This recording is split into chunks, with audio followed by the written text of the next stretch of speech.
जय गुरुदेवाय नमः। जय राधे श्याम की। आज हम आपको सुख सागर से तीसरे स्कंद का 14वां अध्याय आपको सुनाएंगे।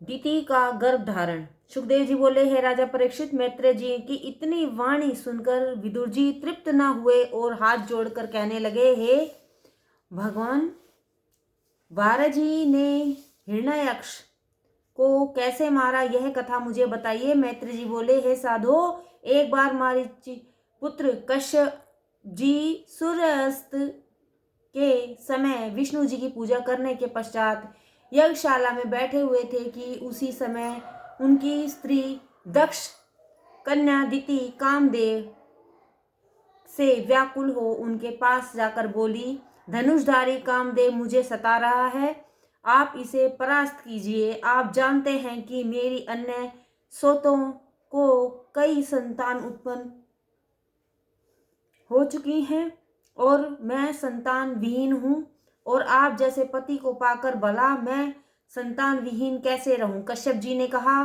मैं तुम्हारी अभिलाषा पूर्ण अवश्य करूंगा, किंतु तुम थोड़ा धैर्य धारण करो। अभी संध्या का समय है, रात्रि आने दो।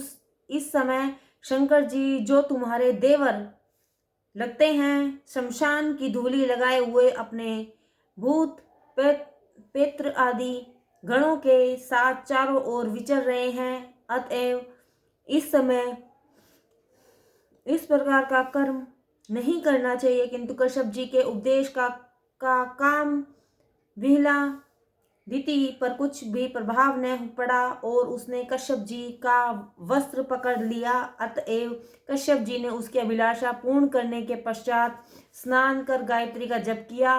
वे जप ही कर ही रहे थे कि दिति ने जाकर प्रार्थना की, देखिए शिव जी, अपना अपमान समझकर कहीं मेरे गर्भ को नष्ट ना कर दें। कश्यप जी ने अपना जप समाप्त कर दिति से कहा, हमारा तुम्हारा संबंध अनुचित समय पर हुआ है, इस कारण तुम्हारे 2 पुत्र अवश्य उत्पन्न होंगे जो अधर्मी होंगे। इनके अत्याचार से तीनों लोक कांप उठेगा और इनके वध के लिए साक्षात विष्णु जी को अवतार लेना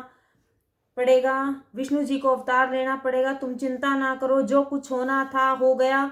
अब मैं तुम्हें आशीर्वाद देता हूँ कि तुम्हारे पुत्रों में एक बड़ा उत्तम विष्णु भक्त उत्पन्न होगा, जिसके अनुकरण से योगादिक अनुष्ठान वाले तथा ज्ञानी अपना चित्त शुद्ध करेंगे। उसका नाम प्रहलाद होगा। तुम्हें अपने को इस कारण भी भाग्यशाली मानना चाहिए कि तुम्हारे पुत्र शंख चक्र गदा प्रधाधारी विष्णु भगवान का साक्षात दर्शन करेंगे और तुम्हारा पौत्र तो आदित्य होगा। मैत्रेय जी कहते हैं, यह सुनकर दिति प्रसन्न हो गई और यह जानकर उसे संतोष हुआ कि उसके वीर पुत्रों को मारने के लिए श्री विष्णु जी भगवान को जन्म लेना पड़ेगा।